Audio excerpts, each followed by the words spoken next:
what's up, all you burner stoners and potheads, and especially all you gardeners out there? This is Mr. Weedman and Big Earl with the Weedman 420 Chronicles Grow Hour. How are all you vipers doing out there? We have two special guests on, don't we, Big Earl? We do. It's gonna be a fun episode.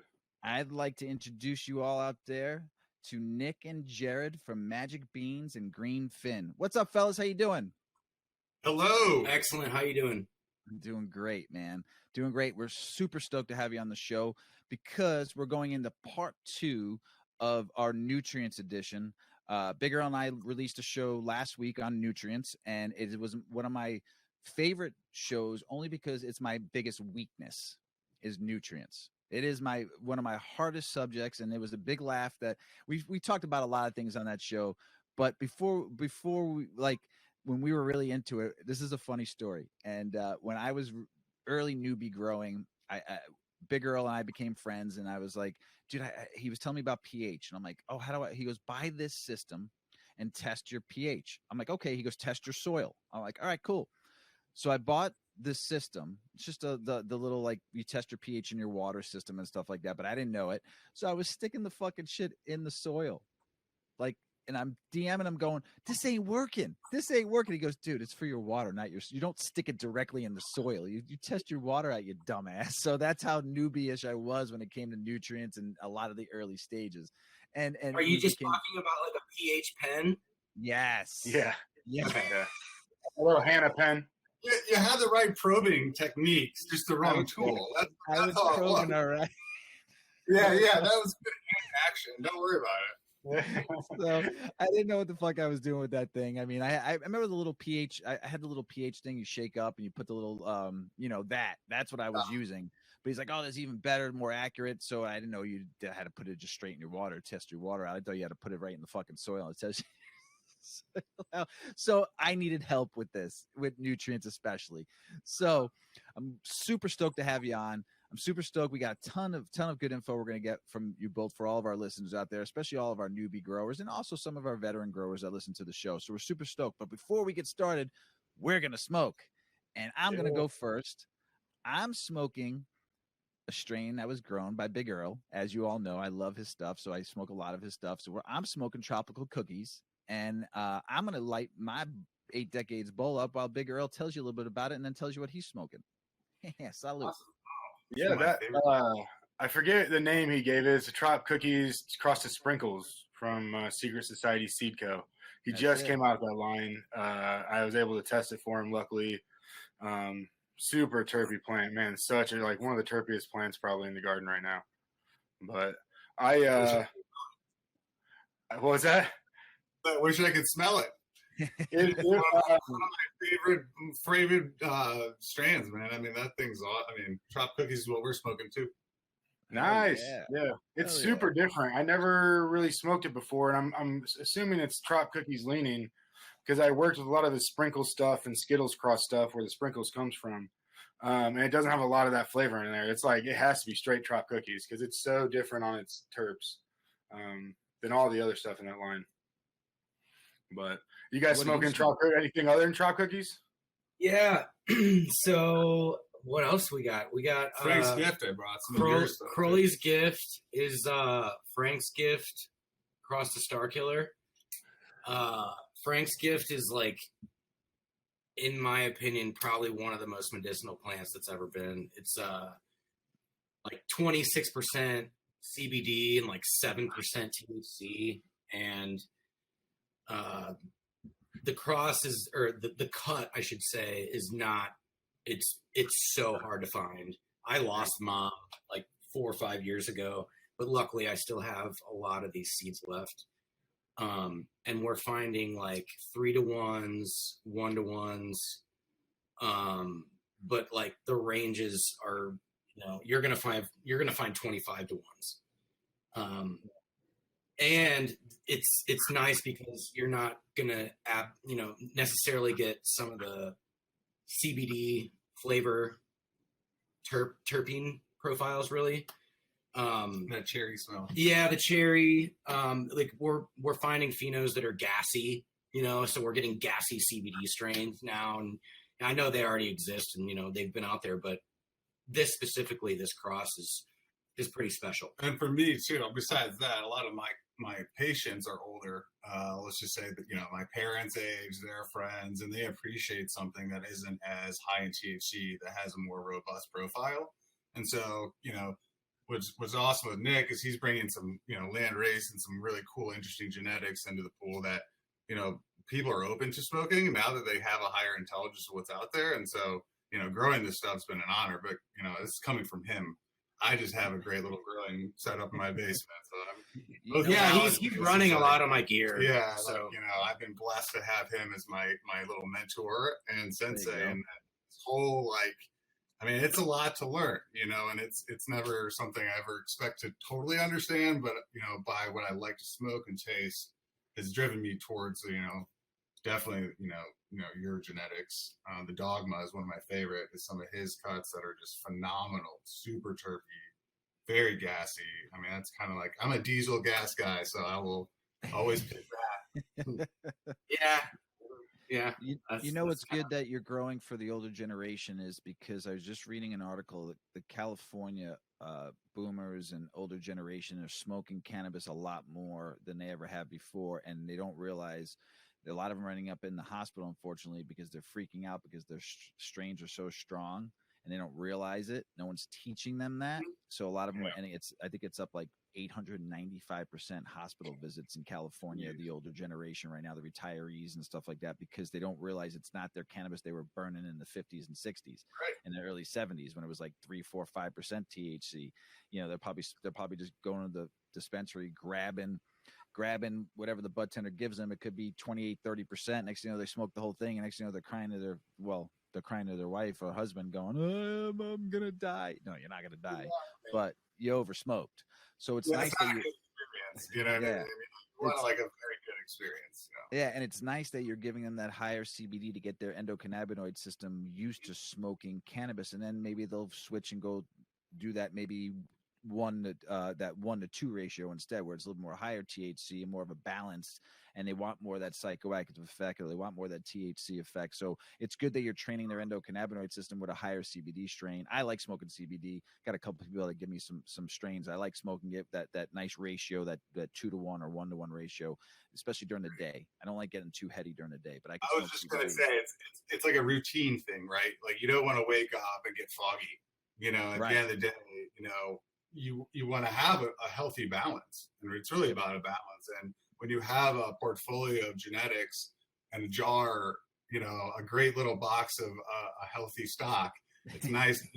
You find out you're picking certain things for certain applications, right? And you're in tune with your body and how that works. And it's really cool when you're at that level where you can appreciate you have it, but also work for it, and then help your patients in that same manner, not seem like a super nerd about it. They're like, oh yeah, that does make me feel good, or like that's a great morning during your day, surf or whatever. It's like, boom, there you go.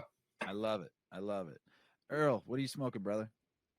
I'm smoking on the Chem D right now. I also wrote up some Nightmare OG to get a little gas. That Nightmare OG is fucking fire, dog. That Nightmare OG is fucking fire. Dude, I've been smoking that. We smoked that first time when Mrs. Weedman and I on the show last episode, and I've been smoking that almost every day since. Fucking fire. Unbelievable, man. I love it. What flavor. What the high, though, man. Oh, just forget about it, dude. But I'm so... smell. Right when I smell it, I'm like, I'm gonna fucking love this. Oh, dude, it's phenomenal. I cannot wait to try that Chem D, because I've talked about Chem Dog before and how much I enjoy that and how much it works for my body. But I'm excited about trying the Chem D because it is more on the higher of the relaxing phase strain, so which I'm kind of nice, but with that euphoric effect of the sativa of the plant. So I kind of like that. So I'm looking forward to it. I love being a little stony baloney euphoric at night when I'm laying in bed and I start seeing shit float around. It makes me smile. Closest thing I can get to DMT, I guess, is good fucking strong weed. Well, and so finding like real chem cuts is also not an easy thing, even though it seems like nowadays everything's available if you search hard enough for it. Sure. I went through like 5 different sour diesel cuts that were all fake, and I because I knew what it was, and after growing them out, that's like, it's like a year's worth of your life going down the tube, trying to look for the right cut, and it's still a problem, but if you know the right people, that's really what it's all about, is having the right circle. Yeah. There you go, everybody. Right circle. Yeah. I mean, that's really the most important thing in terms of, because genetics are, one of the first 3 top most important things in a successful grow. I mean, 100%. You're speaking our language. So like it's, I mean, there's obviously a million other factors, but without that starting point, it's, that's why I started breeding, because I wanted to make fire shit. Like I don't want to grow shit. Right. And this is not a breeding show, and I'd love to have you back on and talk about breeding. But tell us the one thing that a person that wants to breed at home by him or herself, or a human being or people want to do by themselves, like what would be a tip, like for the newbie breeder, like somebody that's just starting out? Give them a tip, trick, and a whip. Well, kind of what I just said. Start with the right genetics. Have fire moms. And not getting too much into breeding, like you said, the market's changing. Regular seeds aren't selling like they used to. Feminized is the thing, because you have you have these larger gardens that they don't want males. Why does a garden that's looking to grow 5,000 or 10,000 plants or even more want to deal with half of them being a male? I understand that now. I get it. It's even the small grower like myself that has a tent for 2 or 3 plants. And I had this talk with Pt.2, just saying, and he schooled me, and I said, I've planted plenty of regs and I get it, but there's a point where it's like I'm wasting more males than I am getting a female, and I feel bad wasting those males, because somebody could be using that to breed or get some pollen off of. But who yeah, now? That's true. Like, most breeders, like my year this year is going to be focused on fem seeds, and I just released my 2 first lines of fem seeds. Gotcha. Only because I've been driven to do that. Right. I've been forced from a market perspective. Yeah. I understand. Like I said, because me having only room for, I got to plant five beans to maybe hopefully get 2 females, maybe sometimes 1, and it's frustrating because you're now a month deep, and I understand Terp's old school, and I respect the fuck out of him on that and what he was saying, because I do enjoy growing regs, but it comes a point where I want to turn and burn every 90 days, 120 days. And I blew 4 plants and got 1. So I get the frustration with the people out in the world, the OG growers and the new school newbie growers that are growing out of their home to make their own medicine, because I think everybody should be growing their own plant. If you're not, you're foolish. But I get it, man. It's just a hard. How do you feel about that whole situation? You hear the OG growers talking about feminized seeds versus regs and stuff, and what people are doing. They're talking about you got so much herm maybe going on now, and that's the issue too, because a lot of these newbie growers don't know what a banana is unless you're listening to a grower or reading some books. But not everybody knows, what the hell is this penis growing out of my plant, this yellow looking penis? Well, I mean, you can always test too. I mean, there are certain like laboratory stuff that you can cut corners if you really wanted to like kind of save some time on finding out if your plant was feminized or male. Yeah, but that's not going to tell you whether or not it's going to intersex, and I see what you're saying. I mean, honestly, this is a debate that's been going on for a long time with breeders and growers, and some of the best breeders I follow and look up to, Ryan from Chimera Seeds being one specifically. He's a scientific breeder. He's done a lot of amazing things with lab testing, and created a new cannabinoid, CBDV. Heard of it. I've heard of it. A lot of kids with epilepsy. He's epic. But my point is, he brought up a point on a podcast that I was listening to a while back, and like a lot of people complain and say that, feminized seeds tend to herm. It's kind of not really true, to be frank. Honestly, personally, I've had more intersexed herm seeds from regular seeds that I've popped in my life than I have feminized. But that's just my personal experience. Gotcha. Everyone has their own experience, and it depends on what every breeder's different. So how do you trust a feminized line if you don't know who the breeder is? You really got to get to know your breeder, and his work and grow his gear to trust him. Right. Or listen to someone else that's grown his gear and trusted him, otherwise you're just kind of shooting in the wind now. There's so many breeders now. It's unbelievable. There's a store that just opened. There's a store selling seeds now in Illinois. I think it's in downtown Chicago. Oh, that's happening all over the place. This is the first one I've seen here in Illinois. You're talking about a growth store? Just a straight garden store? No, not even a garden store. They opened up a straight just selling seeds. Really? Yep. Whoa, that's cool. Yep. That's really cool. I didn't. Yeah. Wow. That's awesome. That's amazing. Yeah, that's super cool. Small little shop. I think it's dope as fuck. I can't wait to go visit it. I can't remember the name of it. I saw somebody post it and I didn't save the post. Yeah, I would love to hear about the name of that. Yeah. It'd be dope. And especially if they're selling legit and they're working with legit breeders. Unbelievable. Because it gives the option of people going now and talking to somebody live, not just trusting it, buying it off the internet. That's what I like about it. Know your farm. I hope you see more and more come around like that and working with trusted breeders, and you can go there for tips and tricks on how to grow and what to do. I think it's amazing that what we're seeing now, that you're seeing a bean store, genetic store.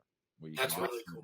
That is really cool. Yeah, that's dope. So, but I appreciate your opinion. I'm going to have you both back on the show. I think we've talked a little earlier about doing a roundtable discussion. This is going to be a good one with feminine Earl.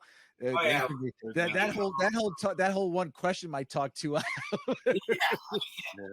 So, all right, let's get this show started. Now I'm all stony baloney. All right, who is Magick Beans? Tell me about your story. I've got on your social media, checked you out. You got some phenomenal grow, phenomenal flower, beautiful terps, beautiful trichomes, just amazing what I've seen. Tell us what started you out. Who the fuck are you, man? Shit. Who are you? That's really that's hard. He's still trying to find out. Also give us your name. Give us your name and rank too. Yeah. My name's Nick Paletta. I started breeding. Okay. All right. Let me get into this. I'll start it from a certain point, in a pivotal point in my life. I'm from St. Louis, Missouri, and after college, I went to school, like I told you, in Columbia, or at Columbia College in Chicago.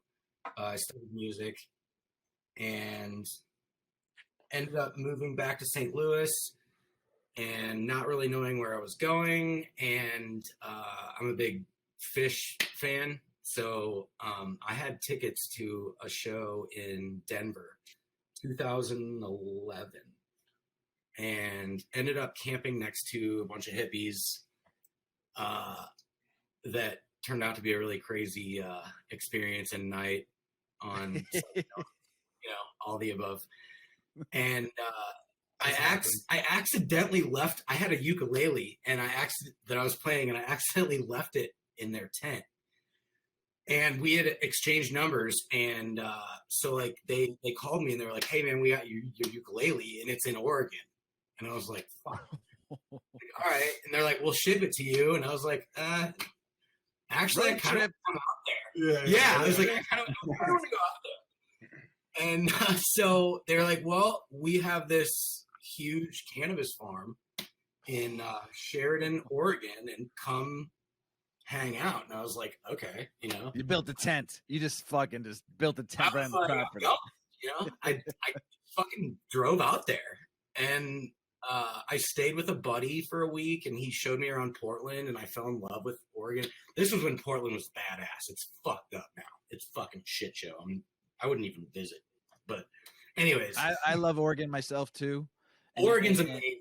And I'm gonna make fun of Mrs. Weedman for a second. For years, I'm talking about I've been with Mrs. Weedman for 28 years, and she still says Oregon. I said, where to go? My dad says Oregon, and it drives me insane. I'm like, dude, come on. So now I have proof because I'm gonna make her listen to the show, and I'm gonna say, see, I'm not the only one that knows where it's at.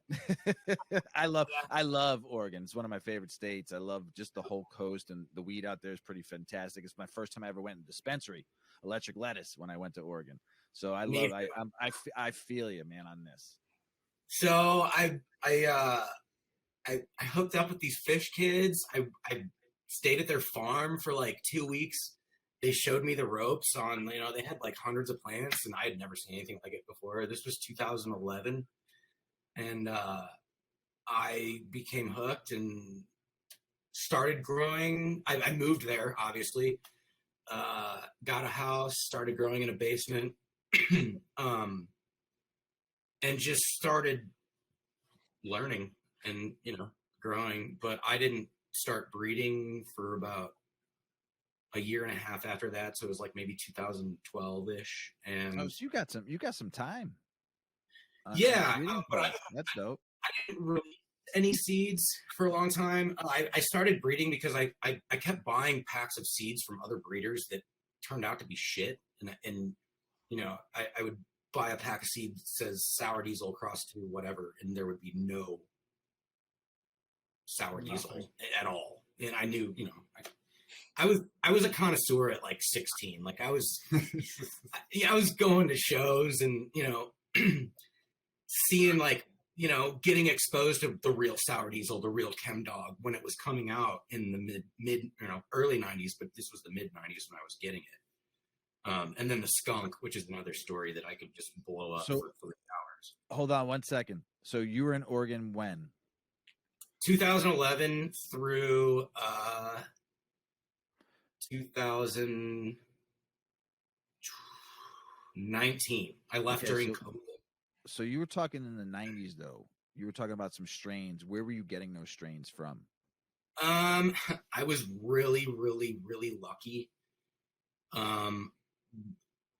St. Louis, I grew up in kind of a like rich community, snooty, and there were kids with sour diesel, chem dog, like the real old school skunk.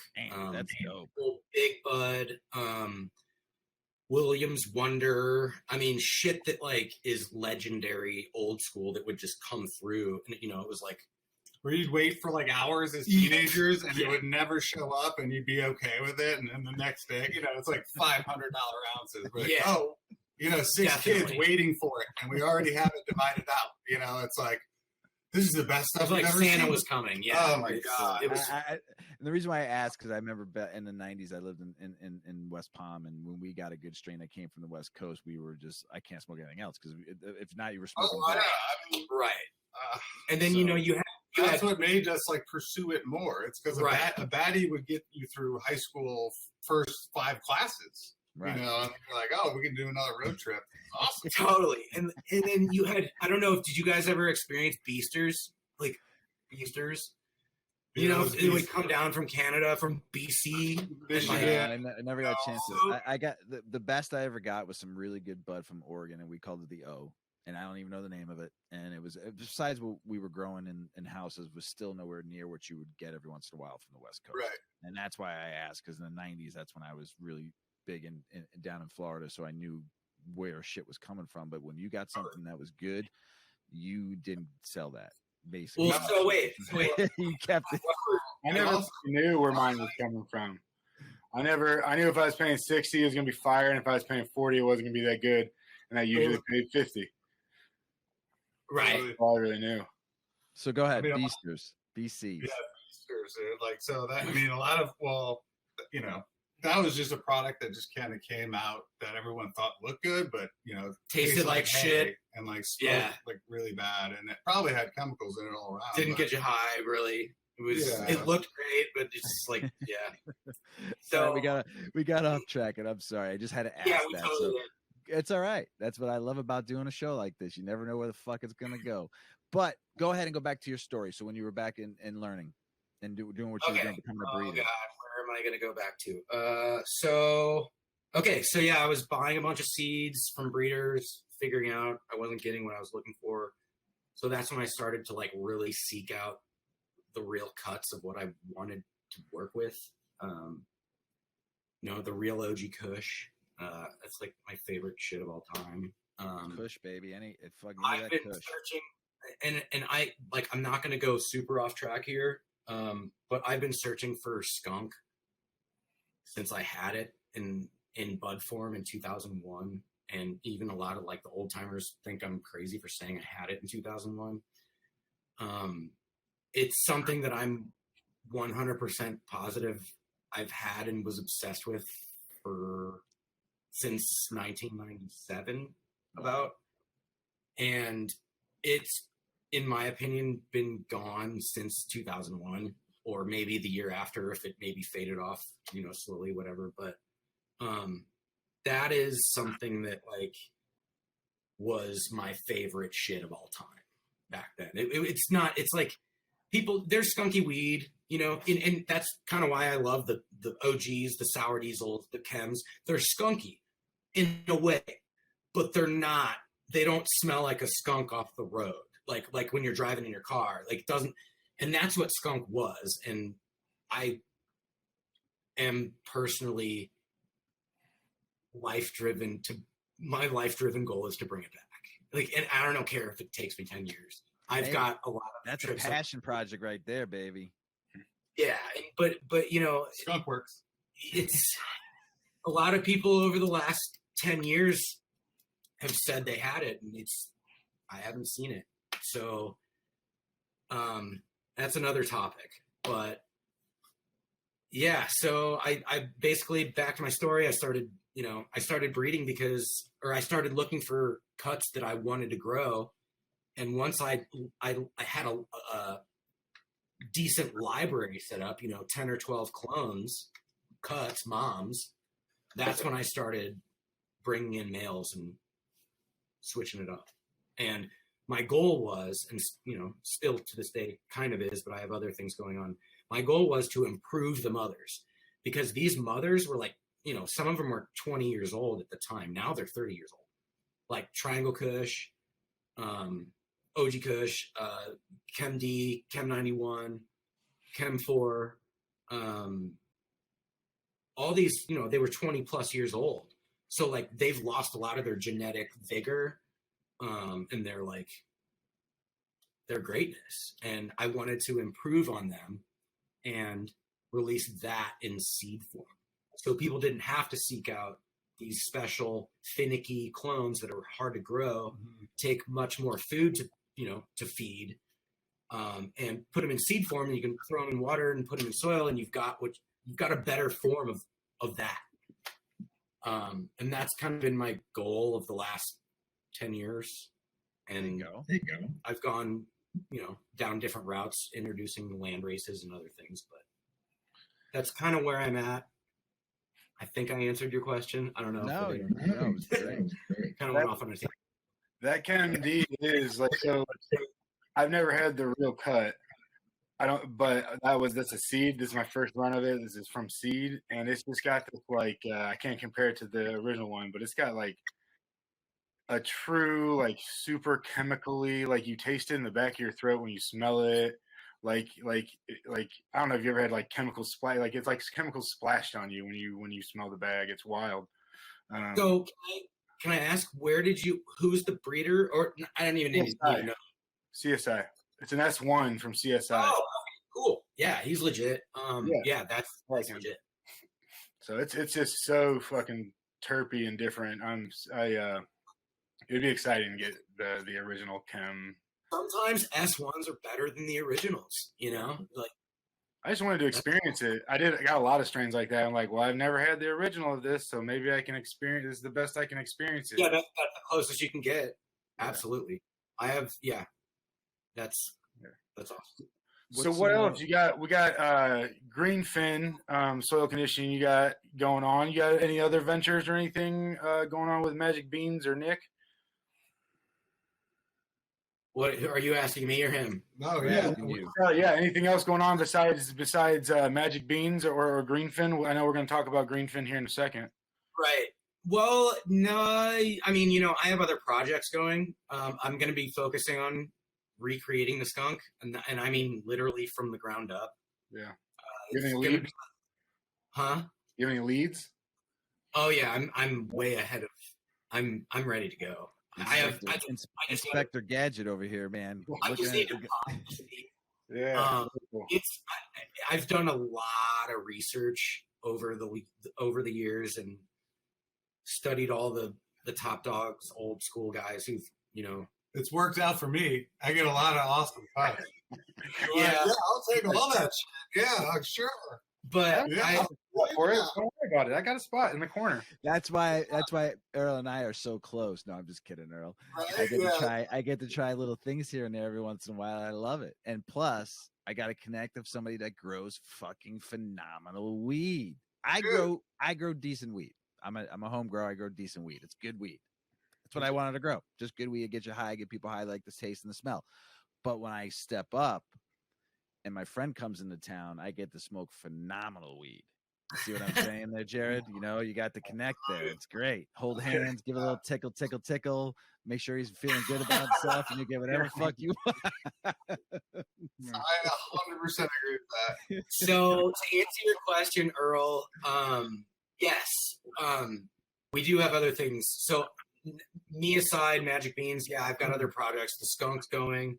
I've got a shitload of strains I'm sitting in front of right now that I haven't even released. What's that first stem line? Was it did I see the root beer GMO? Was that you? Right? Yes. It's going to be my first feminized release. It's GMO. It's sour diesel to GMO root beer. I reversed the GMO root beer. A cut I got from a buddy of mine. Dreaded Herb Farmer on IG. He's fucking awesome. Follow him. Like, he's amazing. And then I've got my Captain Trips to the GMO root beer, which is going to be awesome too. But I have tons of other things coming out. But as far as other ventures, we do have other products that we're going to be releasing on the Greenfin line. So we're going to have seed sprout tea coming out soon. We're working on, we're in our infancy stage of all this. Like, we're working on logos right now. We're working on bottling, labeling. Yeah, I do really like the Greenfin logo. I know you said it's in the infant stages of it though, but the Greenfin logo is It's just Thank nice. you. It's very eye appealing. It gives a little trippy mushroom effect to it because of the waves and the way the fish looks. You know what I'm saying? But yeah, it's very. If you don't notice, look behind Nick and Jared in the corner right next to that dope ass keyboard and guitar. That logo right there is pretty sweet. It's just nice. It's very aesthetic appealing. I like it. It's nice to the eyes. I do. I know when I went on yesterday and friended you, Jared, on Greenfin, I was like, that's a fucking nice logo, man. It's a really nice logo. And it's still in its rough stages. We're almost done. We actually should have it done tomorrow. As any hustler or people have got a bunch of shit in the hopper, you just got to go with it. You can spend all the day long tweaking, but when you're in it and to somebody else, your patients or somebody else are like, hey man, that's awesome. Yeah, we wanted to get the product out there. So we're just like, fucking go. If you don't have a side hustle in your life nowadays, you're gonna fucking be doomed for failure. You gotta have a couple, one or two or three. Yeah, you gotta have different income streams, and anything that taught anybody anything. I'm 50 now, so I've learned my lessons in life. But I think what taught people during COVID, especially the 20 and 30-year-olds, and knowing that, listen, I ain't gonna end up like my parents, broke and poor, and living on nothing. Realize that I can have my job, my just over broke job, and then have my side hustles where I'm going to make my real money and my play money and my retirement money and my fun money. And if you're not doing that out there in some way, some form, some shape, you're going to miss out. So that's just listen to the two young gentlemen I'm talking to right now. Side hustles. Hustle. Every day you're hustling. Yeah. I just got sucked into fucking trading stocks, and it's like every day I'm on my phone. I'm like, God damn it, I don't want to. I don't want to look at my phone 100 times a day, but I'm like, I gotta make money. I gotta live. Man, gotta have side hustles, man. I know people that have plenty of side hustles. You gotta do it. You gotta do it. And you have a few, and I love it. I love it, man. Breeding, growing, nutrient line. I mean, and more as it comes and evolves, man. I mean, if you fucking recreate that skunk train in the next 5 years, I want to come hang with you. Because you're gonna be a made man. You're gonna be walking around going, yeah. Motherfuckers, I got you. Living large. He's in the mountains, disappeared. Yeah. If I find that skunk, whoever finds the skunk's gonna be living large. We got the skunk. Yeah, we got the skunk.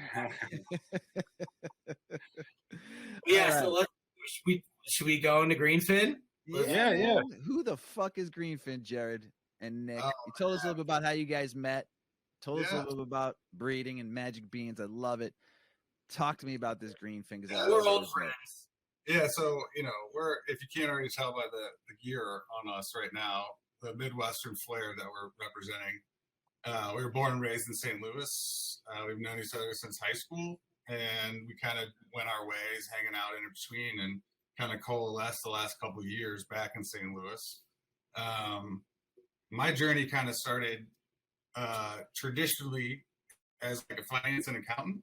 So I was doing like accounting, CFO work, like a lot of the traditional kind of cubicle life, which is fine. You know what I mean? Like I kind of got burnt out. I guess you'd call it quarter life crisis. I appreciate learning about taxes and like how things work from a business perspective, but I kind of didn't feel very valued. So what I liked in the world was ecosystems and farming applications. So I kind of moved on and discovered this technique called aquaponics. And so in 2015, when I was living in Boulder for a few years, kind of running some farm to table restaurant chains, I really got serious into it and found myself like, that hustle at night, just researching. Like, how can I do this? Like, this is awesome. You're telling me one pump can charge this whole thing and feed my family for 20 years. Like that's pretty cool. And, at that point, nothing really existed in a box that anybody could buy on a large scale. So I had the opportunity in 2017 to move back to St. Louis. My uncle had a horse barn. And so for about 2 years, I spent every day out on the farm building this facility where it's called Here We Grow. And basically it's a 5,000 square foot aquaponics facility. I have about 2,000 pounds of tilapia, blue and white tilapia that feed about 5,000 to 6,000 plugs of lettuce, romaine, basil, all brassicas. And the systems I use is deep water culture. So they're all suspended in rafts on top of this massive water system. That's awesome, man. Super cool. Like, I was send me some pics, please. I will. And, I was that silly hippie cousin that they were like, what the hell is he doing up there? And then, I coalesced into this, holy shit, it works. And then it coalesced and they were like, oh my God, the food's delicious. And then, all of a sudden it's like, wow, that shit really sells, like from a Greenfin standpoint. So what's cool to me and most people who like aquaponics and walk into our facility is the concept that you can live together in harmony with an ecological system, right? Like I went in on this saying, I'm going to be a farmer. I'm going to own this environment. I'm going to dominate this thing. And, humbly now that's dominating me. Like I don't do anything. Like it's telling me what to do.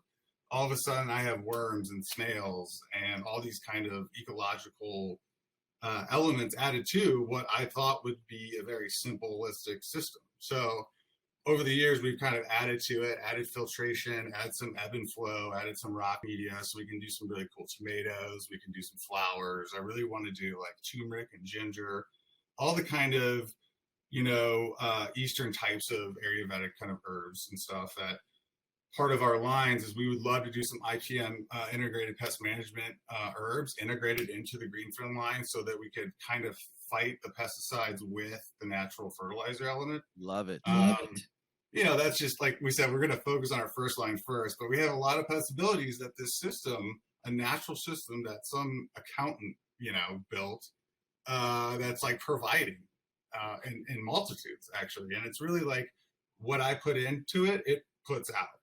And so it's really an accountability check too, which is really nice. You know what I mean? I kind of went into it thinking, you know, I'm going to do this, do that. And now I'm just humbly being like, please don't, you know, I'm pretty sure this is going to work, you know, but now it's just, you know, 6 years dialed in. It's cranking out some really good products. Yeah. So, but I mean, like any business to start, it does take some time, and you got it down. Yeah. You got a one big living organism of a farm, right? Yeah, it's constantly changing. You know, seasons change. It's just like cannabis plants. You know, when you're, you know, growing outdoor, you're looking for characteristics. You know, what I hope to be the future is that we can get to the point where we can identify the soil textures and certain types of nutrients to the flavor on top of good genetics.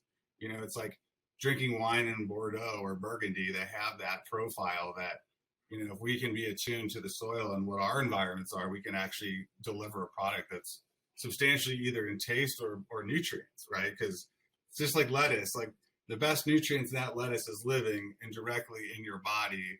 The same thing with the cannabis, like the less you fuck with it, the better it will be for your body, right? So it's like these principles are all the same.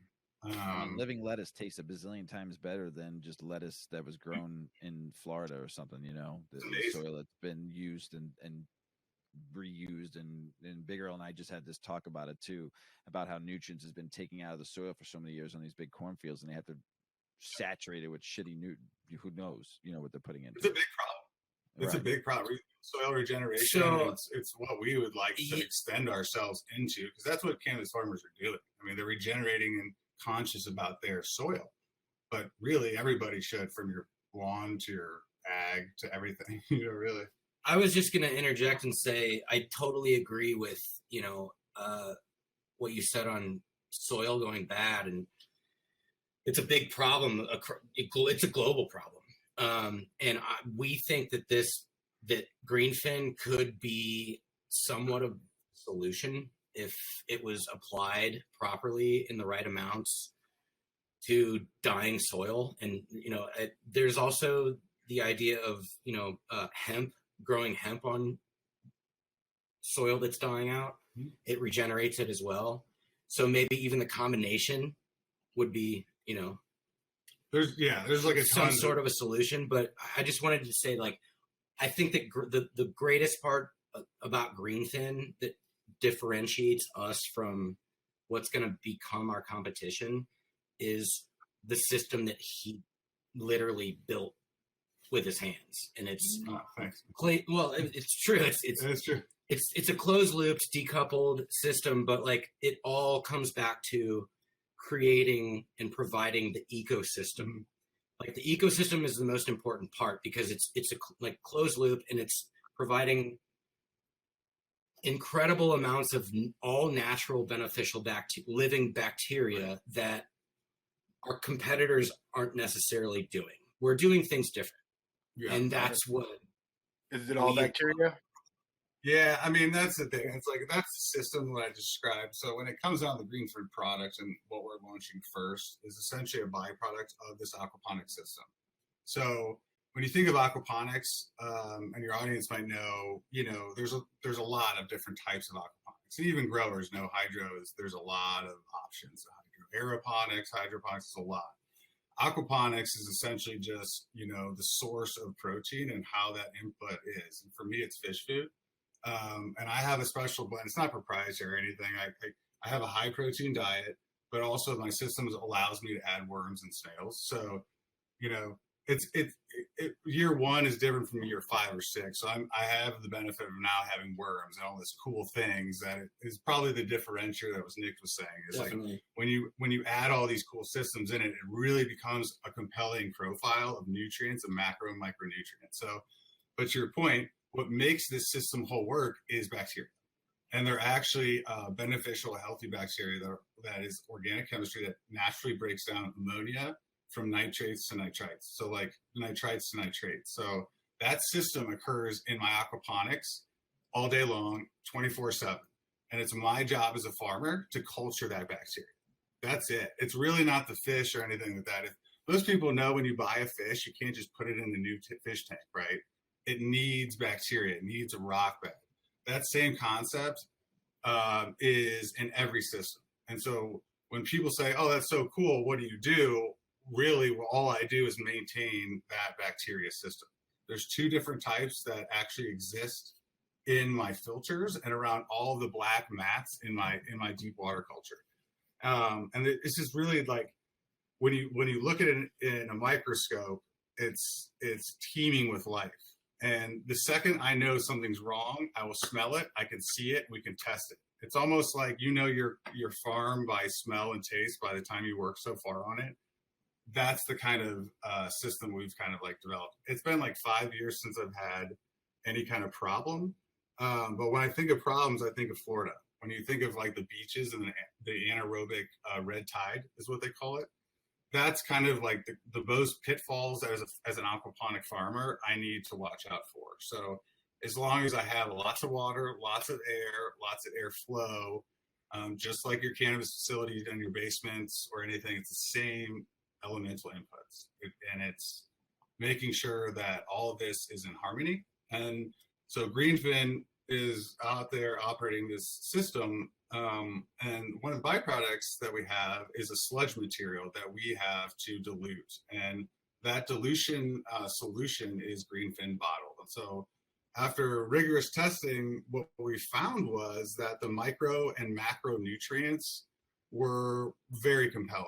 And what was really interesting is after a few months of testing, what we did was interjecting certain oxygen and other elements to our farm that would actually boost it. And so we want to kind of draw lines for farmers to teach them what we're learning naturally by adding extra elements to that system. So it's basically more bacteria at different stages of the bacterial life, if that makes sense.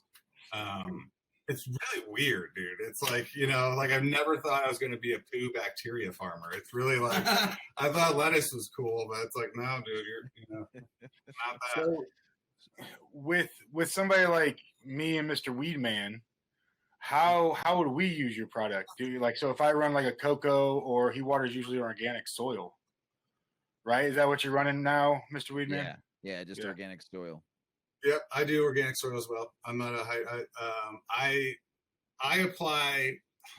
So I have had a long journey of fish poo, right? So I've clearly I've never over applied. Let's just put it that way. I will go home with a 5-gallon bucket. This dude won't dilute it. Yeah, I've seen it. Yeah, no, it's fucking crazy. Like I'm like, dude, and we're suggesting what he doesn't dilute at 5 mils. Per gallon. Insane. And he's not diluting it at all. So I don't even know. Oh yeah, 5 mils per gallon is what we're suggesting in veg. Right. I'm doing. And he's going 100%. straight up 100%. They love it. I'm like, dude, and it's not burning. So they're like, so what happens is so there's different applications, right? So for me, I've kind of dialed it in where I concentrate on my veg plants because I'm trying to get a little more yield because I'm only doing like 6 plants right now.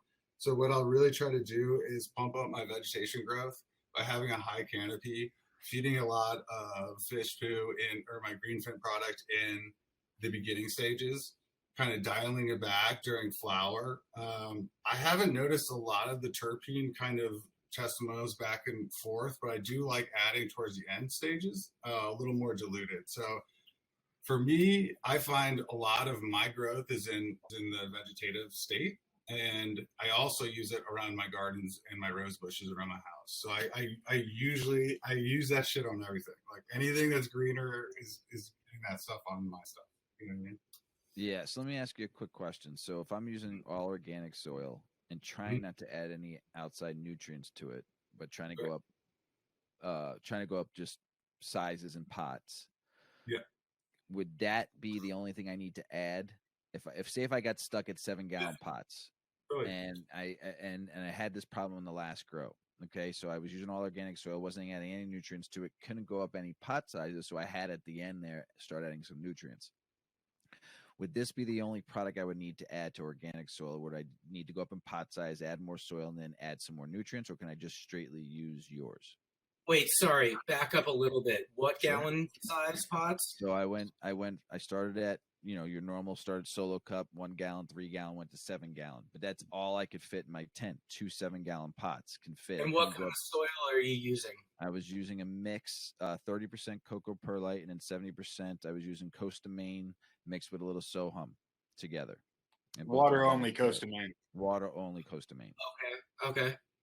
So on the first time I used this method, I only went up to 3 gallon pots, not knowing that you had increased size if you weren't going to add nutrients. When I said water only, I thought it meant water only. So the first grow I did was kind of screwed it up. Learned better. Still got a yield out of it. Got some good weed. Could have done better. Did my next grow. Said, okay, talk to Earl. He goes, it's, you might have to add more soil, go up in pot size. Okay, so I went from solo 1, 3, 7. Can't fit any more room in there, but saw towards like that 4th or 5th week that it was lacking something. I wasn't getting the bud yield. I wasn't getting the size. It was still growing. It still grew tall as fuck, but I wasn't getting the buds I thought I would normally get. No, Greenfin is not going to solve that solution. Okay. Only because it's an amendment. Okay. That is really important to know. Okay. It's a soil conditioner. It's not. It has nitrogen in it. It does have nutrient value. It does, in my opinion. But that's not food. That's not plant food. Okay, perfect. So, but it's an additive to get better yields. So I'm going to have to still add my nutritional value too, but then this is a macro and micronutrient that's going to get me more bang for my buck on my plant size and my plant growth and my bud yield. Absolutely. That's great. I love it. So my comment for the fish was almost like that is like my water source, because it comes in almost a clear solution. We found that total dissolved solids isn't an indicator that it adds more or less value to the product. Salts, right? Salts or solids? Total dissolved solids. So like all those flakes you see in the bottles, it doesn't mean that you get more amendments or not. You know what I mean? So what happens is, for me, I use it almost as a constant tea. So I like my soil to be a little liquid. So when I'm shocking my roots, I'll add some mycorrhizal, other beneficial bacteria on top of what I use with my Greenfin product. It's almost like a soup. So I'm constantly, looking at the soil, making sure it's, healthy as far as a root structure, where I'll put my fingers down there and see like, oh, are the roots white? I'm trying to your point of uptake, it's almost like making sure the soil's healthy so that all the microbacteria can help the mycorrhizae to open channels of the roots to uptake those fertilizers that you're putting in. Do you know what I mean? It's almost like, a stage production, one before the other.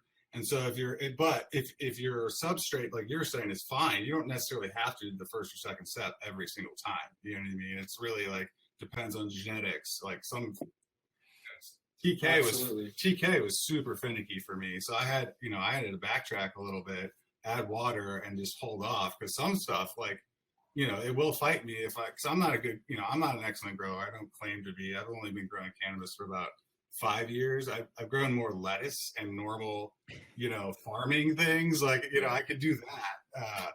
But this is me coming from the other side, and it's an interesting discussion when growing in organic soil. How far do you want to take it? Because I'm thinking, you could add other nitrogen fixers. Some people are using mushroom spores. I mean, at the end of the day, this is like a probiotic for your stomach, just like your soil. Oh, perfect. Okay. It makes sense now. Yeah, it's making sense. Okay. Yeah, it's a super baseline for a starting point for something special. All right. That makes sense. Okay. So if I get your additive, your amendments, I'm going to still do all organic, but I know now when I get to a certain stage of my veg, I'm going to have to start adding some nutrients, but then. Yeah, you need the right amount of food. Right. Yeah. Because I couldn't go up pot size. Now, if I could have went up to 20-gallon pot size, then probably would have been good. Probably wouldn't have had to worry so much. But since I can only go so big in pot sizes moving forward in all organic soil, it's not water. And it also depends on what soil are you using, what companies. I know you said Sohum, but there's a lot. I'm going to backtrack here. There's other companies you can use. Yeah, There's other soil. I learned about Costa Maine. I really like what I've used so far from them. They've been pretty good. Build So soil is, to me, top. Say that one again. I didn't hear it. Sorry. Build a soil. Build a soil. Okay. Yeah, I mean, if you're gonna go organic, we were just talking about them, weren't we, Mr. Weedman? Yes, we were. So yeah, I'm gonna when I listen to this episode again. Jeremy Silva is an amazing human, awesome and company. Their company's top shelf. Supports community, and that's the other thing about Greenfin is besides the product and the system, we really want to show that this is our life. We live it, we use it, we're creating it, we humbly are learning. We want to share this knowledge to everybody too, right? So, whether it's coming out to the farm, hanging out with us, or, showing us different applications of this product. Because, if you think about all the computations that we can add and subtract, it's infinite. And there's a lot of possibilities. We all need help in the R&D and figuring out what works and doesn't for all kinds of products, especially the cannabis industry. So, for us, it's great to be organic.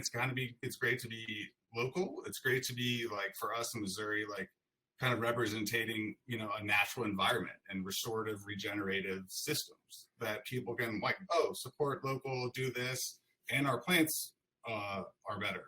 So, for us, we want to price accordingly. We want to be super price conscious. We all have struggled buying materials and fertilizers. Honestly, it's trust me, I've had the budgets and then the lower end and, what's going first, you know what I mean? And then, if I had to pick one. You want to be a good company that has a value, that adds value to your people that buy your product, your consumers that buy your product. You want to be a valued brand that's known for great product.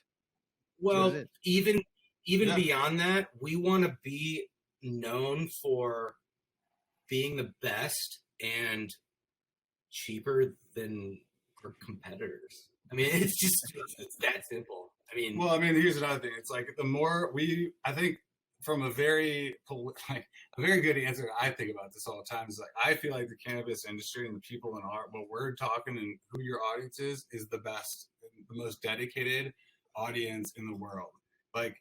That's our audience. I don't want to derive anywhere else. Once we get our homies and ourselves on board, then we can launch ourselves into a better product line, a better company with everyone's opinion. You know what I mean? So it's important for us to hear people's feedback and to know what we're doing so that we can continue this. Because, dude, all of these guys and girls in this industry that grow and hustle, we're not going away. This is our time. There's so many great opportunities that we can all kind of, jump on the bus, so to speak. Of course. And not every state is even legal yet or medical yet. There's still a bunch still out there, and we're not even federally yet. Yeah, we can't. Yeah. Now they're projecting 10 years. They're projecting 10 years or so for federal legalization. So it's this could be a shit show for a while. A long while. I mean, so we can't even cross state lines to sell weed, and we can't even go internationally to sell weed. Which our friends from the north there are going to crush us on imports and exports, and then all these other countries. Germany is the largest importer of weed right now. We can't even sell.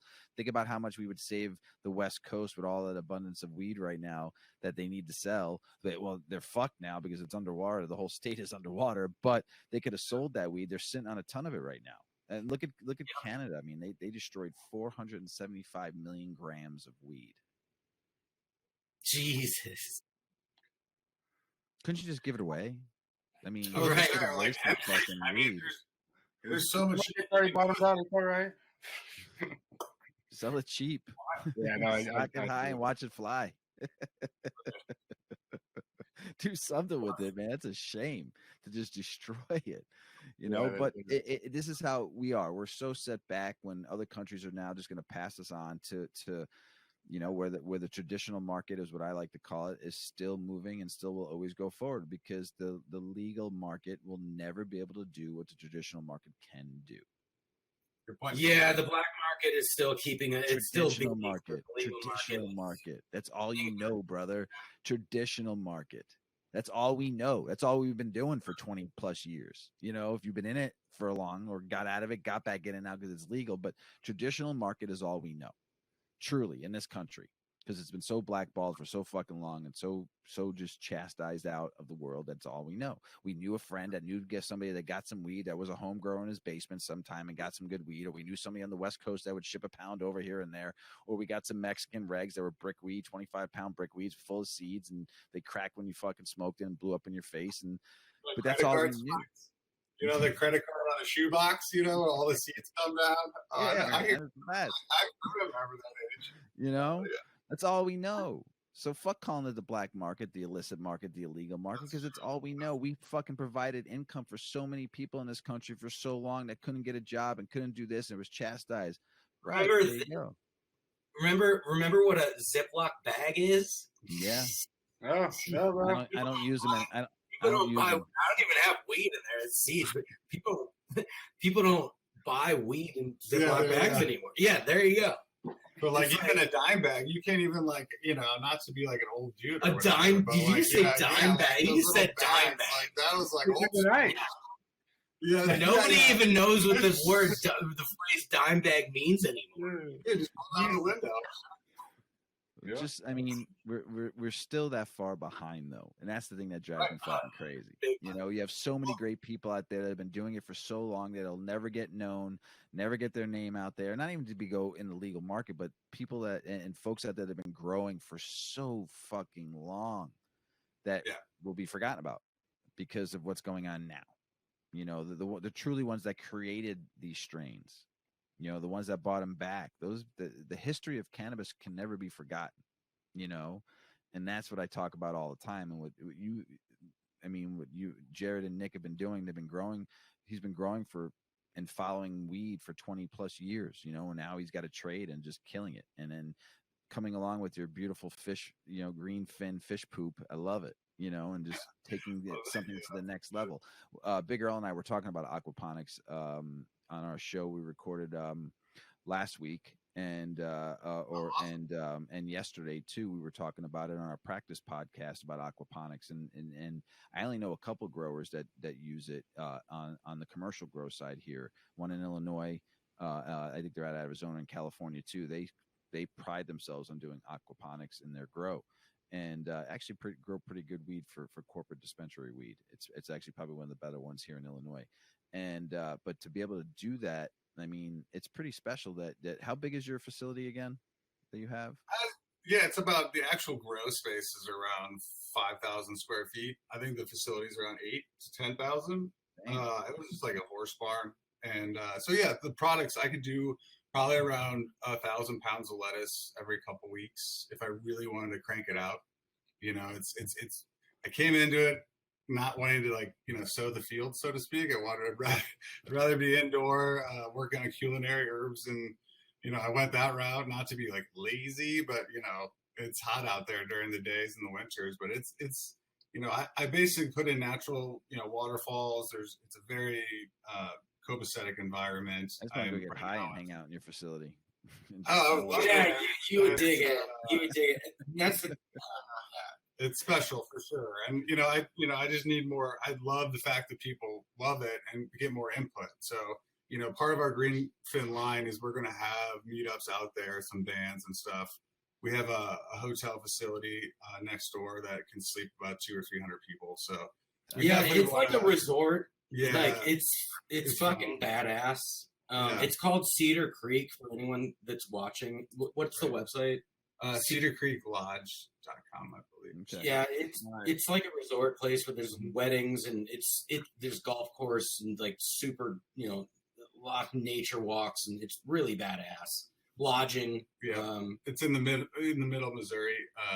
You know, just for people's context, which is like the Ozark Mountains right off the Missouri River. So our soil is very like clay loamy, so we need a lot of remediation and revitalization. So what I've been doing is Three Sisters gardening and doing a lot of organic gardening out there, and you kind of have to work a couple years out there to like build up the soil, so to speak.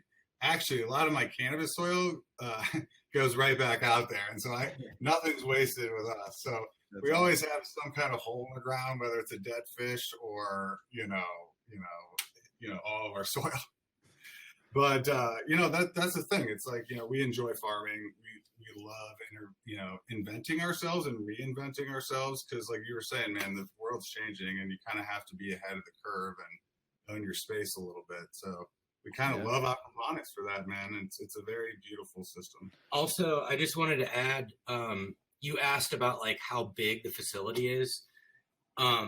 It's crazy. So, because we get that question a lot. And the answer is, it doesn't really matter. Because seriously, how many gallons is it? 25. It's like a lot. It's like about 35,000 gallons of water. Yeah, so like you're talking a it's big. It's big, but it's not like, so like you could do a lot with a little, is what I'm saying. So yeah, so 5,000 square feet, giving you an idea, is like not that big. Right. For the production. Yeah. Right. So the amount of it. Do you sell your lettuce and everything you grow? Do you sell it to like restaurants, or you sell it to farmers markets and stuff like that? Yeah, it's for sure. And it matters, and it varies seasonally. Obviously, during the hot season, I'll switch it up.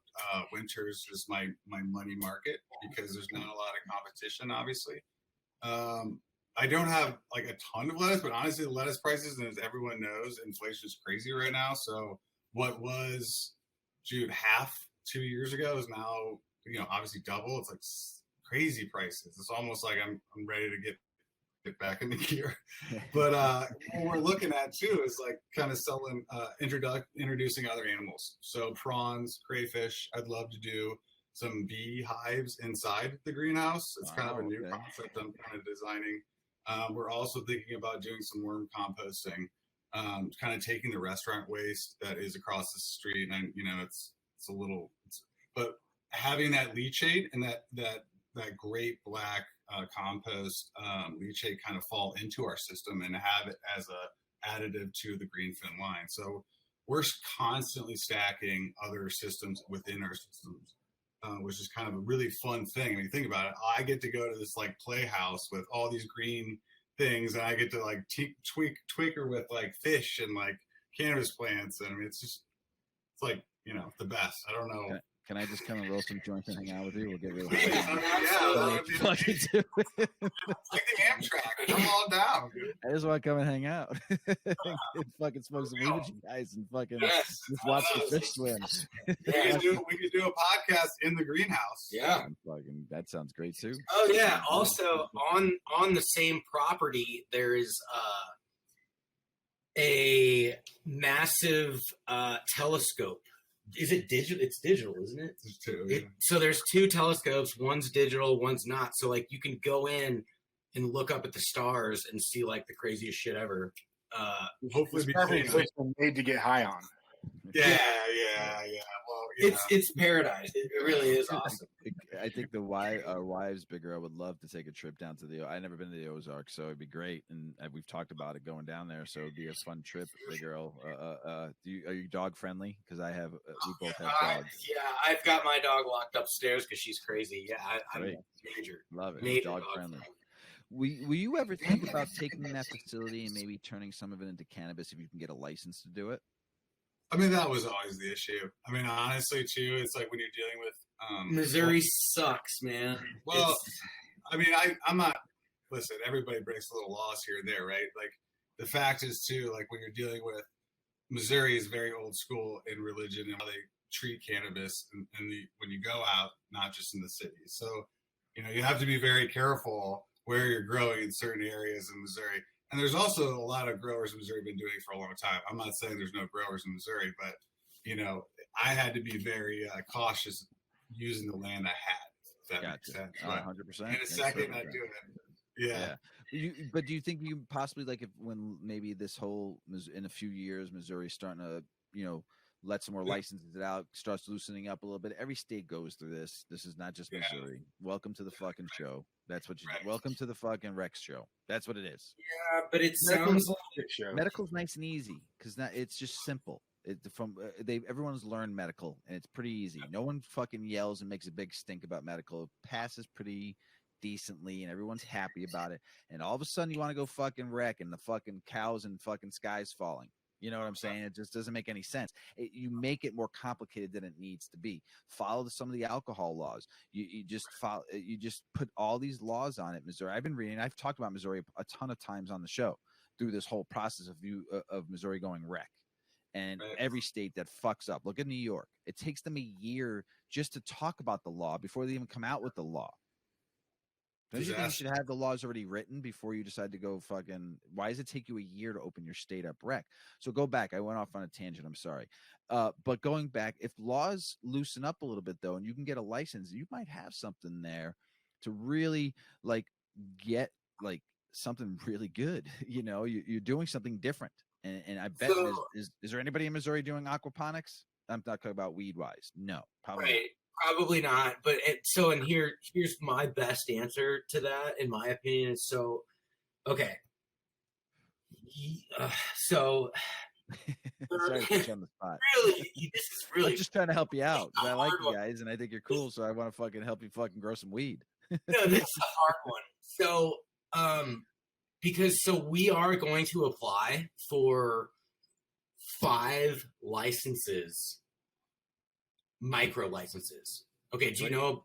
You probably Craft are Grow. pretty Craft Grow. Illinois they got the licenses were just given out. You're probably pretty up to date. So it's like $1,500 or something per license, but it's all refund, or maybe $2,500, but it's refundable. So you get for once your money back. Nice. If you're in Illinois. Yeah. So you can apply for, I think, as many as you want.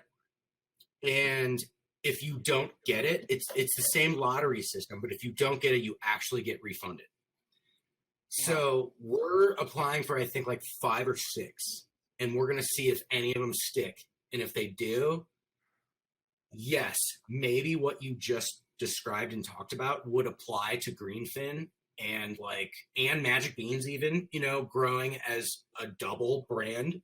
That's dope. But honestly, it's a crapshoot. There's going to be a lot of people applying for these licenses. They're only letting out a certain amount of them. But at the end of the day, I'd love to build more out of these aquaponics for just different regions. Yeah, I think we're more focused on expanding Greenfin than having a license in Missouri. It's just not really on our radar. If it happens, it happens. Cool. Like I said, we're applying for some, but it's not we're not banking on it, Right. Yeah. I understand. I just think it'd be cool. It would be fucking awesome. It would be ideal, but you're also talking to people who've also put in the work. They're like, man, that's a lot of fucking work. I mean, dude, We're approaching 40s, 50s. And I grew for a decade in Oregon, and in a basement, and I'm competing with other breeders that are, I'll even drop the name like Ethos. He's the biggest breeder out there, and he's probably making I don't even know how much a year. It's insane. And I'm the little guy, and it's fine, but I'm done trying to compete with literally the big dogs, I should say. Right. There's no reason why I should, because I'm never gonna but you will gain your following. Well, no, and that's why I want, we're talking about craft licenses. I'm a craft breeder, really. I mean, I want the connoisseurs to come to me. I know connoisseurs aren't going to Ethos. I'm sorry, bro. They're not. They're trying to yield, and it's commercial grows, and I get it. And I'm not breeding for commercial growers. I'm not yet. I mean, I may have to. Because of the way the market's going, I have to make feminized seeds now, and I never have had to do that before. Right. But, my point is, you have to flow with the market. So yeah, if we could get a license, that would be amazing. But I don't know. I don't know if it's going to happen. Well, we're more focused on building our brand, really, right now.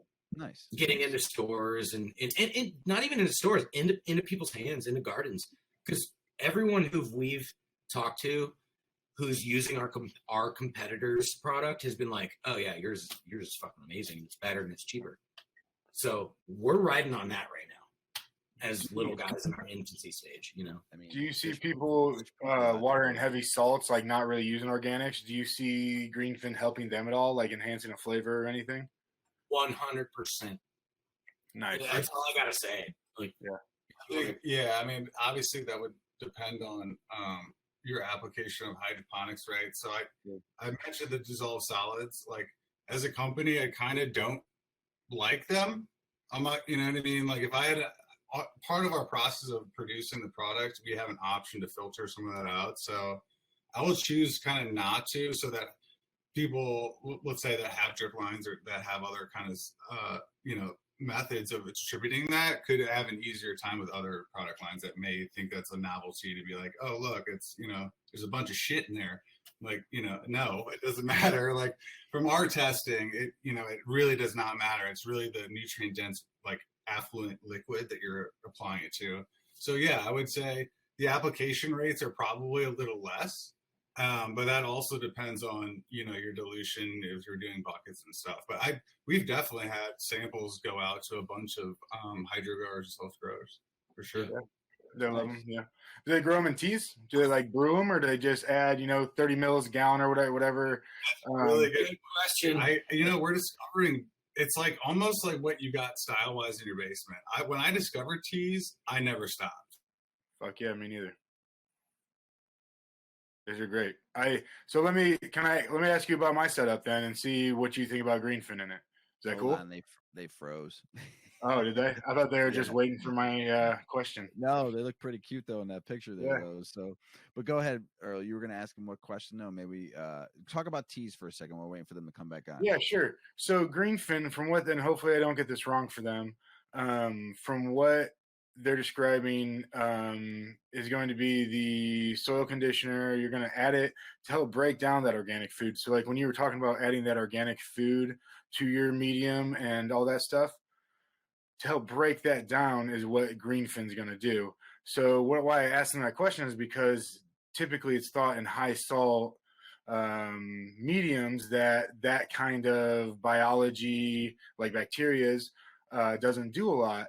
But I could see with their application that they have organic broken down stuff in there that's going to be available to your plant. So even if you're not taking advantage of the bacteria, which you very well may be, I might be misspeaking here, but even if you're not taking advantage of the bacteria, you'd still be taking advantage of whatever else is broken down in there.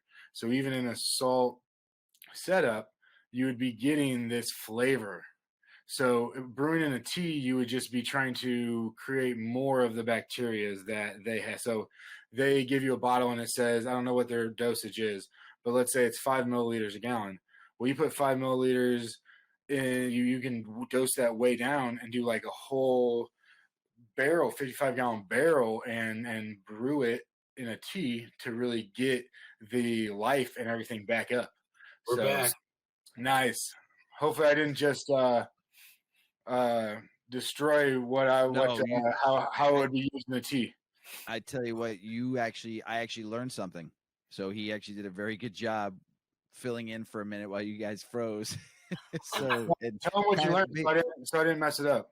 Yeah, basically he was just explaining what the tea would do. So by adding it to it. So if you remember what you guys were on, what topic, where you were at in the point, let's go back to that conversation, because Big Earl did a great follow-up just to help some info go flow.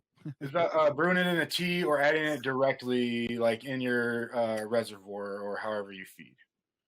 Basically, you're talking about brewing it or not? Yes, right. Okay.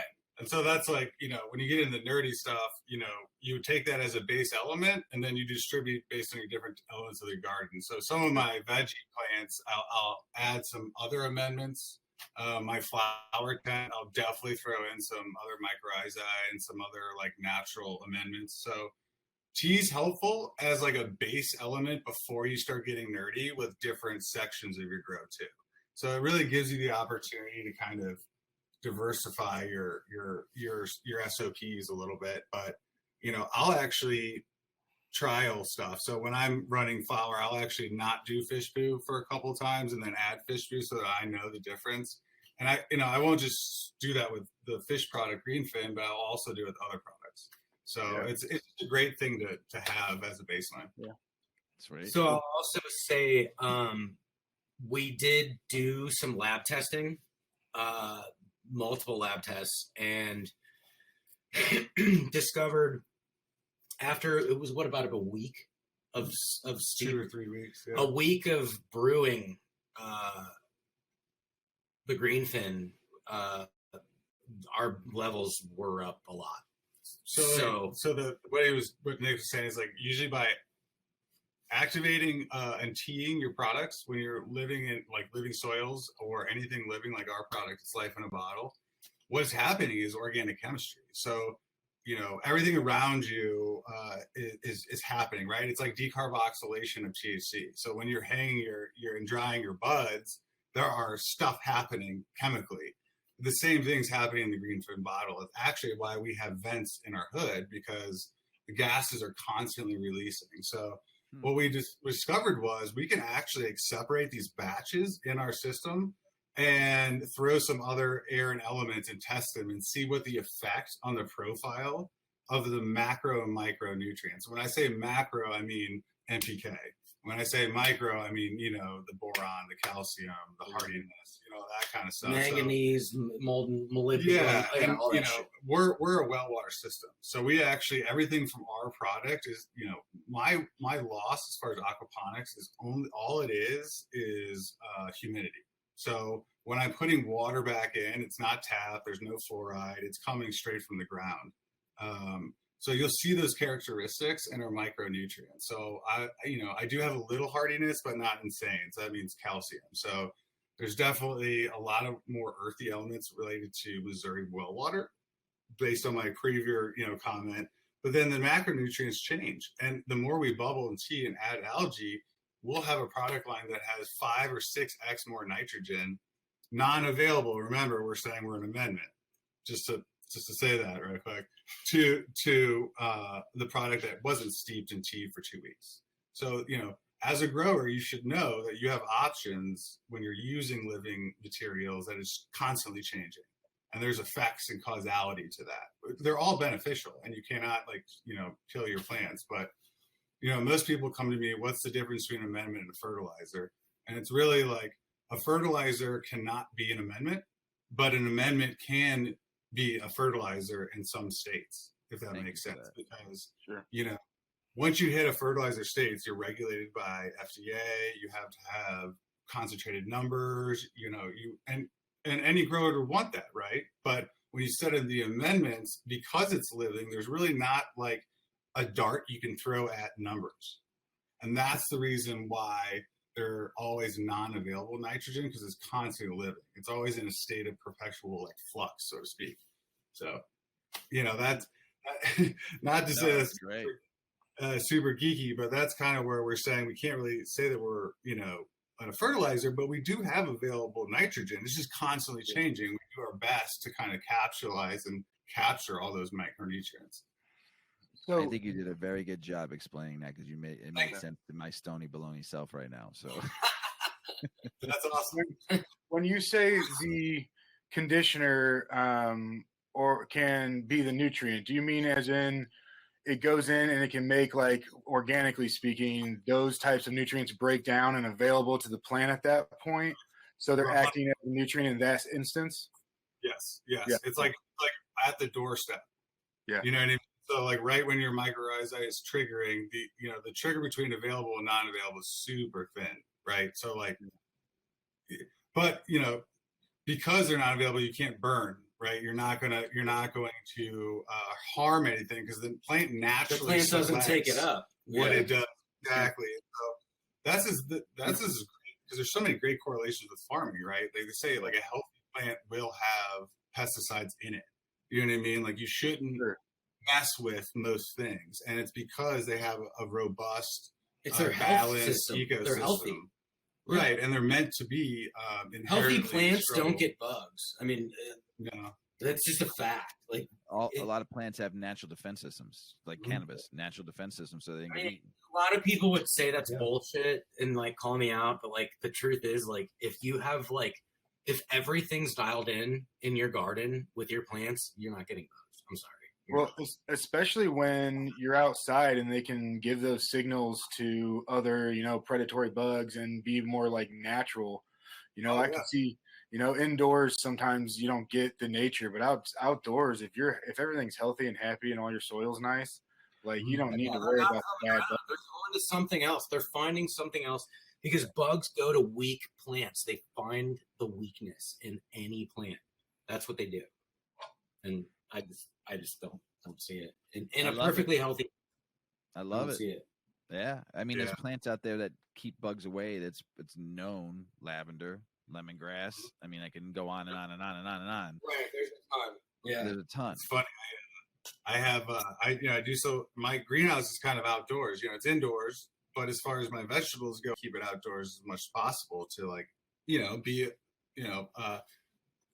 around the elements. And so one year I did really good. I didn't have any pests. I even dropped ladybugs. I really had the aphids under control. I was like, this is awesome. And a groundhog got in my system and ate only one type of lettuce out of the 3 lettuces. So it's like, you can only do what you can do until your tax. Yeah. So you're constantly fighting things and shit happens, I guess is my point. But you plant flowers to get like predatory bugs and stuff in there? Flowers? Ladybugs and wasps, and they're phenomenal, by the way. Yeah. Like those things work. I mean it works. But my season that time, the aphids, I had an aphid outbreak, and man, that is just something that is humbling, and it's out of control. You gotta have. Yeah, I mean, what's that? It's so gross, the aphid. I've had like a tent of a bunch of little clones getting ready to go outside, and I get to it and it's just full of aphids, and it's like even getting the plants down to clean them or to cut them down or any of it. It's just like you're breathing in bugs and those fucking. You just don't want to do it. As a farmer, you're like you just want to head in the soil and be like, come on, just go away. But you just can't, you know what I mean? Like you got to own your domain a little bit. And that's kind of what I learned. And most of us on this conversation, I mean, you can cut corners, but doing it right matters. And once you have that good foundation, it's easier, to take the next step. And people are like, oh, wow, you look like an expert. It's like, no, I just took the right steps to do it right with the right foundation. And you're looking back 5 years later and like, wow, you got a lot of stuff on your belt, What are some tips and tricks that you guys can teach our newbie growers, even people that have been growing for a while? Like what do you see those doing that are good? What do you see those doing bad? Are you talking about just our growers or breeders? Let's talk about breeding first. Okay. I got some good ones. That I've learned from some legends, and I did not invent the wheel at all. So, okay. I mean, obviously, like we talked about earlier, there's not going to be probably too many new breeders doing regular seeds. It's going to be mostly feminized because that's what the market wants. I have a really awesome tip on that. Okay, so after you pollinate a plant, usually, so you're in 12/12 flower time, right? That's flower, Well, once you pollinate your mothers that you're going to make seeds for, you can flip the lights on back to 24/7. Or veg lights. So you can do 16 hours, 18 hours. I usually actually go to 18. But it'll cut your seed ripening time down by at least a week. So you're going to save time. I don't know if you'll necessarily save money because of the extra, electric bill, 6 hours a day, but will save time for sure. And that's like one of the coolest things I've learned in a while. And if anybody's done shucking of seeds, hard seeds are a must because it sucks, man. Like, oh boy, hand starts cramping up and fucking. Yeah, and I'm guilty of not building my own seed distributor. I mean, it takes you an hour or two to do it. PVC pipe. Yeah, it's not a big. Well, yeah, even the PVC pipe. I wasn't even talking about that. That's like super easy. So like, yeah, I should be doing that instead of sitting here, all day long and then literally separating. Like the separating is the longer part, not the taking them out. But anyways, yeah, that would be like my biggest tip for like newer breeders. If they're doing, any sort of breeding at all, I think once the pollen hits the plant, usually you can go up back to veg time, and it cuts off a lot of time. I've heard that from people before, other people talking about it. Cool. Yeah, and stay humble. That's all I gotta say. Get ready. I get excited. I feel like a lot of like tips, like people are growing for a reason, right? Whether it's saving money or an empowerment or a value, or it can be really, really fun, dude. Like I feel like most people I show, they get very excited. Like the energy turns, right? Like it's palpable. And I love showing people that, like when we talk and have garden conversations, it gets like, you can feel it. It's like a little intense because the passion's there. And so, if someone share, I love when people start growing, and it's not hard, and you just gotta stick with it and understand and be humble and not try to do the same mistakes time and time again. And it's like, don't cut corners, do it right, start small, and you will totally get results. That's it. I mean, it's like the plant knows more than most. Like listen to the plant, really. Yeah, and if you're going on to like, instead of breeders, grower advice, my like two biggest things would be find verified genetics cuts. I shouldn't say genetics. Find verified cuts that you want, that you're searching for, and choose whether or not you want to grow salts or organics, because honestly, in my opinion, it doesn't fucking matter. Like you can grow fire either one. It doesn't matter. I think organics is a little bit more finicky. I think you got to like do a little more research. It's not reading a bottle and, dosing, teaspoons per gallons. It's not quite like that, but, and it's all subjective, man. It's, like, do you like organic food, or like, do you like dank ass, nasty, fucking unhealthy pizza that just tastes great? Like, I'm in the middle. I'm in the moderation in my life. I like I eat healthy 5 days a week, and I eat like shit 2 days a week. I drink beer 2 days a week. I drink water 5 days a week. I smoke weed, but I smoke weed every day. Every day. Yeah, I do too. So that's why it comes down to, it might be really more important on whether or not you want to go organic or salt. But really, that's secondary. Like to me, it's what do you like to smoke? Find it and grow it. I don't care how you grow it, just fucking find it. And if you can't find it, find what you found, Earl, with the S1 ChemD. Yeah. Like you found CSI S1 ChemD and you grew it out, and it's probably the closest thing you'll ever find to ChemD, or better. Or maybe a little worse. Who cares? It's the closest to find. For me, cuts just aren't like you gotta get them shipped. And you gotta hope it's real. Some people want like 1,000. Oh, it's the real this. Is it $1,000? Like fuck, bro. Like that's what I'm saying. So back to my point is, it's gotta be legit. It's gotta be real. Find something that's real that you love and you already know, as a grower, as a new grower. And secondary, I don't know. Follow your favorite, who you think the best fucking grower you think is on Instagram, and talk to them. Yeah, do your research. do your due diligence and figure out what you want. I mean, that's what we've all done, really. I mean, you know. The one thing I tell people all the time when they want to start growing, like, you're gonna get something. Unless you don't put the fucking light on and you let it fucking die because they ain't getting its fucking food. Right. You can't fuck it up. It's not easy, but it's not hard. Right. That's what I've always said. It's not easy, but it's not hard. You will get something. I fucking grew my first grow in fucking whatever, how long a period of time, and didn't know what the fuck I was doing.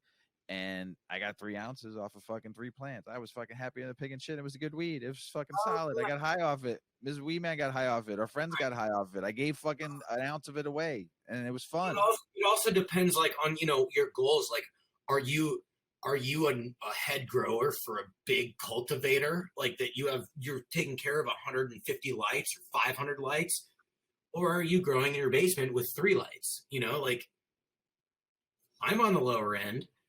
I know most people or growers are on the lower end who are probably listening to this and want to learn from it. Well, that means just think small.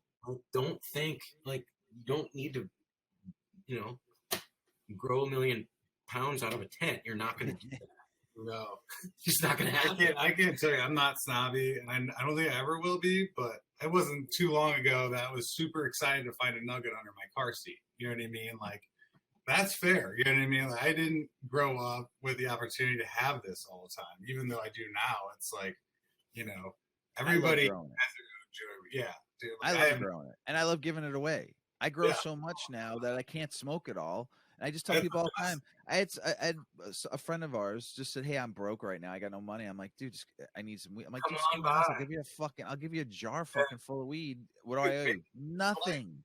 I don't sell weed anymore. I sell a brand and I sell a lifestyle, and I sell weed freedom. That's what I sell now. I don't sell weed. You want edibles? I got 500 fucking edibles at my house right now. I fucking give you a fucking baggie full. I make edibles all the time. I got 3 pounds of butter in my fucking fridge. This is why I not only just because it's enjoyable and it's my zen, because I'm not doing it for money. I'm doing it for passion. I'm doing it for love of the plant. I'm doing it because I love fucking smoking weed too, but I also love giving it away. Just fucking throwing my nieces fucking when they were over here watching us do the podcast. They wanted to see what I get my fucking 21-year-old nieces. Both of them were over here. I'm like, have fucking jar. Just take it home with you. Do whatever the fuck you want. I get fucking so much weed from people now too. I'm like, just fucking take you want a jar here. I can't smoke it all. I smoke every day, but I don't smoke like from the time I wake up to the time I go to bed. I just can't function that way. I smoke probably a fucking couple of joints a day, a bowl a day, fucking pop 2 edibles and shit. But that's what I do.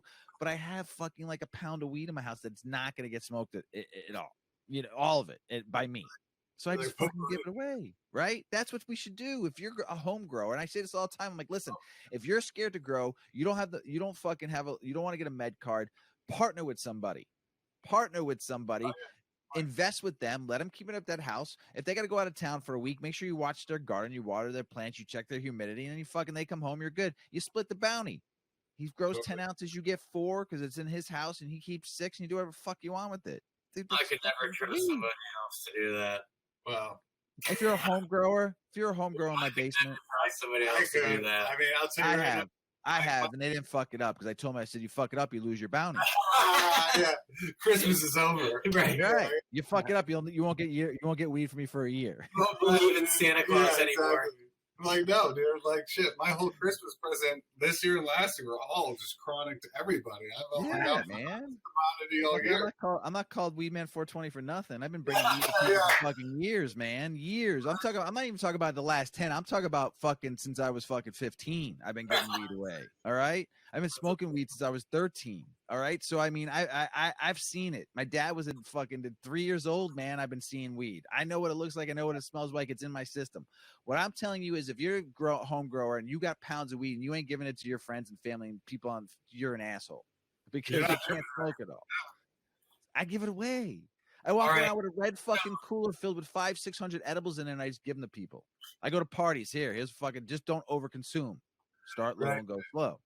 But I don't give a fuck. It's just weed, man. I got a question. Go ahead. Before we wrap this up, because it's getting late here. I got a question because I didn't know you were older than me, and this means a lot. And you're talking about I'm you're talking about 30, man. 50. I know you're talking like Midwest shit. So have you? Because a lot of people want to ask them to say, oh yeah, but whatever. Like I know they're full of shit, but I think you're not going to be. Have you had real skunk? Like the real old school skunk? Unless it came through Florida, because I grew up in West Palm Beach. And you know what? I mean, I smoked a lot of weed. I smoked a lot of shit weed. You know, whatever we can get at the time. You were fucking buying it from your buddy who bought it from a fucking street guy, and it was fucking whatever it was. But when I started, you would have already said yes. You would have already said yes. Bring that back. I haven't, but I've smoked a lot of good weed, and I don't know if it was true. I mean, I've smoked. Here's what I have smoked though. Back in the early 90s and late 80s. I mean, I was smoking, we were smoking people that were growing in their fucking pool houses in Florida. We'd get some every once in a while, you know, and I don't know what it was. The one thing that I do know, was around back then. The one thing that I do know that I smoked that made it in high times, this was back in 93, 94, 95. It was called the Dr. Who's. And my buddy who I partnered up with was the grower. And I used to run his shit from the Keys to West Palm. Okay. And he created this strain. It was called the Dr. Who's, and it was the best I had smoked at that time. So that was probably, I don't know. So that was the strain that he created. So you know what called the Dr. Who's. Huh? You know what the parents were? No, I don't. I remember the guy though. His name was J Ball and his partner was 8 Ball. And then they had Q Ball. Those were the 3 guys that grew.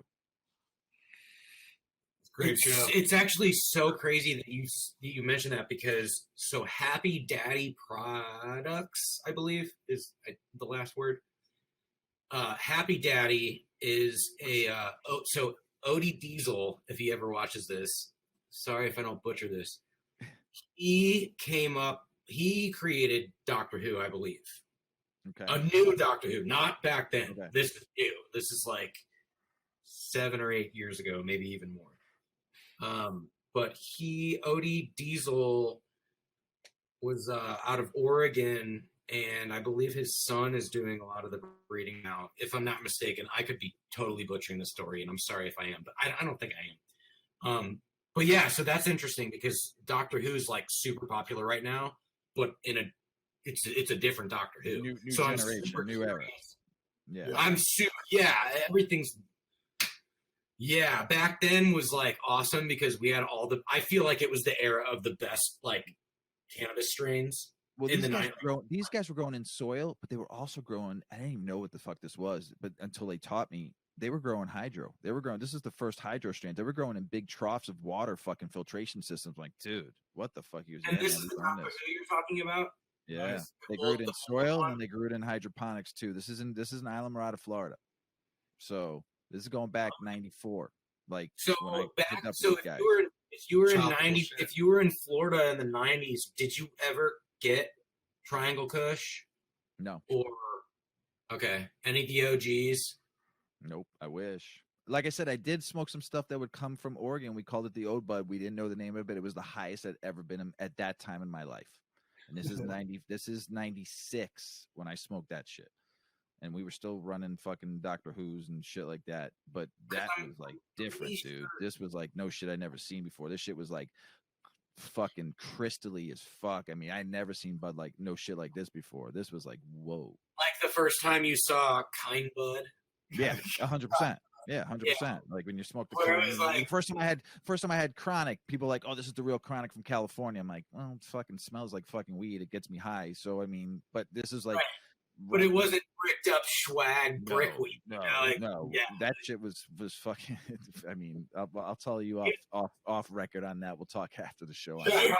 But I mean, when you're running 500 pounds of black hash from Jamaica, from Key West to West Palm, and it's going all over the fucking place. No, I'm talking 25. I'm talking about 25-pound balls, blackness, tar.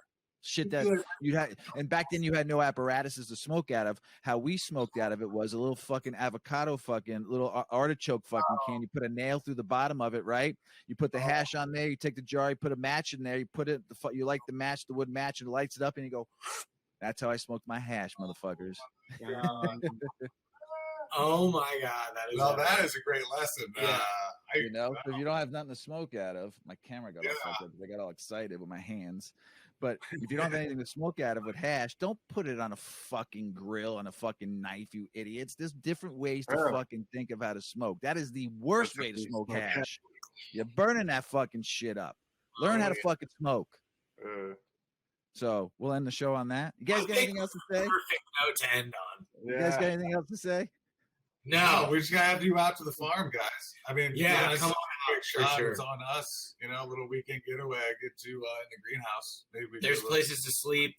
Plug it, website it. Give us all your info. Give yourself some plugs. Go ahead, tell everybody.